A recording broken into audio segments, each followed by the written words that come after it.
Después de haber visto en el vídeo anterior en qué consistían los niveles de Evangele y haberlos descrito uno a uno, en este vídeo explicamos lo que son las fases de Evangele. Mientras que los niveles lo que hacían era darnos información sobre el grado de conocimiento geométrico que poseía el niño, y el niño estaba pues, para cada contenido geométrico en un nivel o en otro, ahora lo que tenemos es una serie de pasos que nos ayudan a pasar de un nivel al otro. Y para pasar de un nivel a otro, lo que hay que hacer es usar todas las fases. Entonces, las fases de Evangele son unos pasos que nos proponen para pasar, usándolas todas juntas, de un nivel al siguiente. Por ejemplo, si yo quiero pasar del nivel 0 al nivel 1, pues tengo que utilizar todas estas fases, la fase 1, la fase 2, la fase 3, la fase 4 y la fase 5. Si ahora mi alumno ya está en el nivel 1 y quiero que pase al 2, pues tengo que utilizar otra vez las 5 fases, pero claro, ahora las utilizaré de manera diferente. Estas son las fases. La fase 1, que se llama información, la fase 2, orientación dirigida, la fase 3, explicitación, la fase 4, orientación libre y la fase 5, integración. Empezamos con la fase 1. La fase 1, que se llama información, sería como una prueba de evaluación inicial. Se trata de determinar o acercarse lo más posible a la situación real de los alumnos para conocer el nivel en el que se encuentran. Yo hago una serie de actividades para saber en qué nivel están mis alumnos. Mediante las preguntas adecuadas se trata de determinar cuál es el punto de partida de los alumnos y el camino que se tiene que seguir en las actividades siguientes. Baja un poco en el PowerPoint y te encontrarás con este ejemplo de las fases de Evangele que voy a ir alternando con la explicación de la teoría para que se entienda mejor. Queremos pasar del nivel 0 al nivel 1 en el aprendizaje de los rombos. Pues lo primero que tenemos que hacer es ver si efectivamente nuestros alumnos están en ese nivel, porque a lo mejor les preguntamos y resulta que ya están en el nivel 1. Entonces, pues no tendrá sentido hacer esto. Con lo cual, la primera fase, la fase 1, que se llama información, lo que pretende es saber si los alumnos realmente están en el nivel 0. Y para eso lo que voy a hacer es mostrarles un grupo de figuras y preguntarles cuáles son rombos y cuáles no y por qué. Entonces, lo importante no es si el alumno sabe decir qué es un rombo y qué no, a ver, que también es importante, pero para saber en qué nivel están, lo importante es que me respondan el por qué. Entonces, en este caso, si el alumno me respondiera, pues es un rombo el rojo y el azul y el naranja. Estos tres son rombos porque son como una juanola o porque son como una cometa. Pues entonces, estos alumnos estarían en el nivel 0. Si me dijeran, son rombos porque tienen 4 lados, porque tienen ángulos agudos y ángulos obtusos, porque tienen 4 vértices, porque tienen lados opuestos paralelos, pues este niño ya estaría en el nivel 1. Entonces no tendría sentido aplicar en las siguientes fases para pasar al nivel 1 porque ya estaría en el nivel 1. Así que fase 1, información, les hago preguntas para averiguar si los alumnos están en qué nivel están los alumnos. Y esas preguntas tienen que incluir por qué. Tengo que preguntarles por qué, porque en el razonamiento que hagan los alumnos o en la justificación que me den, mejor dicho, es donde podré averiguar en qué nivel están. Pasamos a la fase 2, que es la orientación dirigida. En esta fase lo que hacemos es plantear ejercicios al alumno. ¿De qué tipo? Pues eso vamos a ver ahora. Dice aquí, los alumnos comienzan a explorar el campo de estudio mediante secuencias graduadas de actividades propuestas por el profesor. Entonces, les damos actividades graduadas, de más fáciles a más difíciles. ¿Qué pretendemos con esas actividades? Pretendemos que los alumnos descubran, comprendan y aprendan los conceptos y propiedades principales del bloque estudiado. Entonces, ¿esto qué quiere decir? Que no son actividades en las que yo he explicado algo de teoría y quiero que el alumno haga las actividades para practicarla. No, son actividades para que los alumnos descubran por sí mismos lo que quiero que aprendan. Por ejemplo, bueno, ahora voy al ejemplo del rombo. Y luego, esas actividades tienen que ser elegidas cuidadosamente para que formen la base adecuada del pensamiento del nivel superior.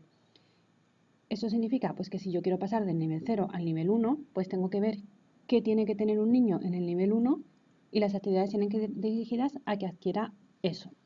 Con el ejemplo se va a ver mejor.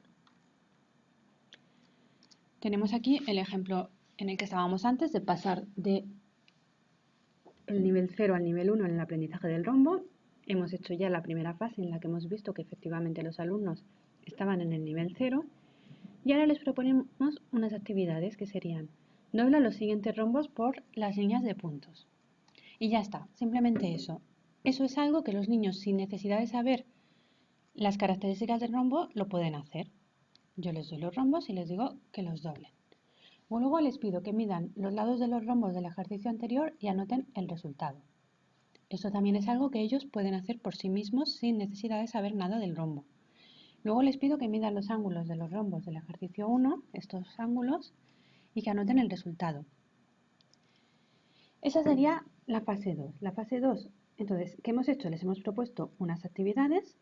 Es una secuencia de actividades que son sencillas. Primero les pido que doblen por la mitad, que doblen por la línea de puntos que coincide con la mitad. Luego les pido que midan lados, les pido que midan ángulos.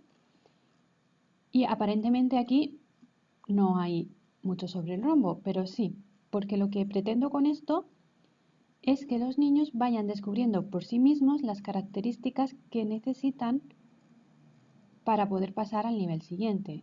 El nivel 1, ¿en qué consistía? El nivel 1, que era análisis, era el nivel en el que los alumnos eran capaces de dar propiedades de las figuras. Pues con esto voy a conseguir que los niños aprendan. Por ejemplo, aquí en la primera voy a conseguir que descubran que el rombo es simétrico, que cuando yo doblo se superponen las piezas y se forman las dos partes, se ve que las dos partes son iguales y coinciden al doblar. Cuando mido los lados, pues se van a dar cuenta de que los lados de los rombos son todos iguales. Cuando midan los ángulos, se van a dar cuenta de que son iguales los ángulos opuestos. Entonces así ellos por sí mismos van descubriendo propiedades de los rombos a través de actividades sencillas. ¿Y por qué se llama orientación dirigida? Pues porque son actividades que, las hacen solos, pero están bastante orientadas a que consigan lo que nosotros queremos que consigan. Vale, pasamos ahora a la fase 3, que es la explicitación. Entonces, en esas actividades de la fase 2, los alumnos habían descubierto una serie de propiedades, pero en realidad nosotros no les habíamos preguntado nada sobre ellas. Entonces, ahora pasamos a la fase de explicitación, que es una fase de intercambio de ideas y experiencias entre los alumnos. Entonces, no se trata de que aprendan contenidos nuevos, sino de que revisen el trabajo que han hecho en la fase anterior, que revisen todas esas conclusiones que ellos mismos han podido sacar al hacer esa actividad, que saquen conclusiones. Entonces, todas esas conclusiones que he citado antes, pues las pueden sacar ahora, igual las han sacado antes al mismo tiempo que hacían la fase 2, igual alguno no se ha dado cuenta y al intercambiar las ideas con sus compañeros ya se da cuenta de que los lados son iguales, de que los ángulos opuestos son iguales. Y al mismo tiempo con esto conseguimos que los alumnos aprendan a comunicar matemáticas y de esta manera perfeccionen su forma de expresarse. ¿Qué hace el profesor aquí? El profesor lo que hace es corregir el lenguaje de los alumnos para que lleguen a adquirir el lenguaje que precisan para ese nivel, porque a lo mejor al principio no dicen, por ejemplo, en el primer ejercicio en el que tenían que ver que doblar, pues a lo mejor los alumnos dicen, pues las dos partes son iguales, que es perfecto porque todavía a lo mejor no han oído hablar de simetría, pero el profesor pues puede aprovechar para explicarles, pues esto significa que el rombo es simétrico y esta línea que hemos dibujado se llama eje de simetría. Y entonces, bueno, pues le puede preguntar, ¿y cuántos ejes de simetría tiene el rombo? Entonces aquí solamente está corrigiendo el vocabulario, pero son ellos los que se dan cuenta de los que van descubriendo las propiedades. Y luego, por otra parte, la interacción entre los alumnos es importante, ya que les obliga a ordenar sus ideas, a analizarlas y expresarlas de modo comprensible para los demás. Entonces, esta fase es muy importante por eso, porque hace que los alumnos ordenen las ideas, analicen las ideas y se aprendan a comunicar. Pasamos a la cuarta fase, que es orientación libre. Antes teníamos una fase que era la segunda, que era orientación dirigida, ahora es orientación libre. Orientación libre, otra vez el profesor da actividades para hacer a los alumnos. Entonces, una vez que el alumno ha adquirido un conocimiento, en este caso, pues ha aprendido que el rombo tiene dos ejes de simetría, ha aprendido que los lados son iguales, que los ángulos opuestos son iguales, pues ahora lo tiene que aplicar a otras situaciones. El objetivo de esta fase es consolidar los conocimientos adquiridos. Y es bueno que en esta fase las actividades sean abiertas. ¿Qué quiere decir que sean abiertas? Pues que tengan diferentes formas de resolverse, que no haya solamente un camino. Las actividades de antes solamente tenían un camino para resolverse. Si yo mido los lados del rombo, pues lo único que puedo hacer es coger la regla. Bueno, lo puedo medir con distintas maneras, pero lo lógico va a ser que lo midan con la regla y que anoten el resultado. Para medir los ángulos, pues cojo el transportador de ángulos y anoto el resultado. Doblar, pues es doblar. Esas eran actividades muy cerradas, por eso era orientación dirigida. Ahora es orientación libre porque son actividades abiertas que se pueden resolver de diferentes maneras. No hay una sola manera de resolver las actividades. Y luego, esa idea pues les obliga a tener esto, de que las actividades sean abiertas, les obliga a tener una mayor necesidad de justificar sus respuestas, utilizando un razonamiento y lenguaje cada vez más potente. ¿Por qué?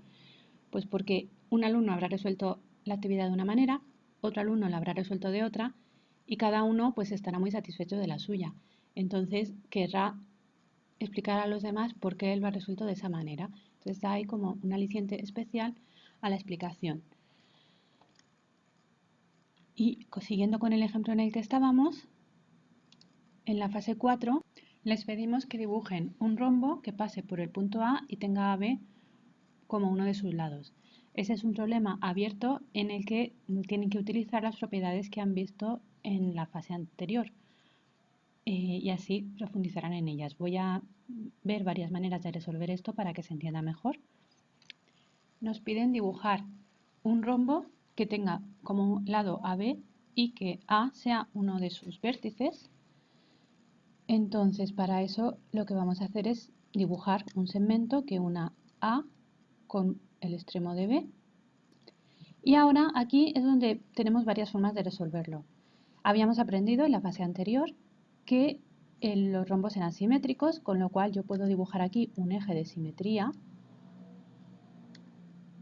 y copiar tal cual esta figura de aquí simétrica. El niño lo que podría hacer es doblar el papel y calcar. Entonces yo no puedo doblar el papel, así que lo voy a hacer un poco a ojo, pero pensad que el niño lo haría calcando. Porque otra opción es hacer como hemos hecho en la asignatura anterior con las simetrías, pero si un niño todavía no sabe un rombo, me parece a mí que el tema de las simetrías pues todavía no lo habrá visto. Entonces lo mejor es que lo haga doblando y calcando. Bueno, más que lo mejor es que lo haga porque esto en realidad lo decide él cómo hacerlo, lo que se le va a ocurrir antes es eso. Otra forma de hacerlo sería, por ejemplo, coger unos palillos y cortarlos para que tengan la misma longitud todos que el segmento B. Yo lo que voy a hacer aquí, como no tengo palillos, es duplicar esto y son todo palillos. Y entonces ya pues ir colocándolos de manera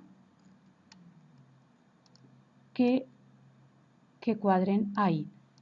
Entonces colocamos este aquí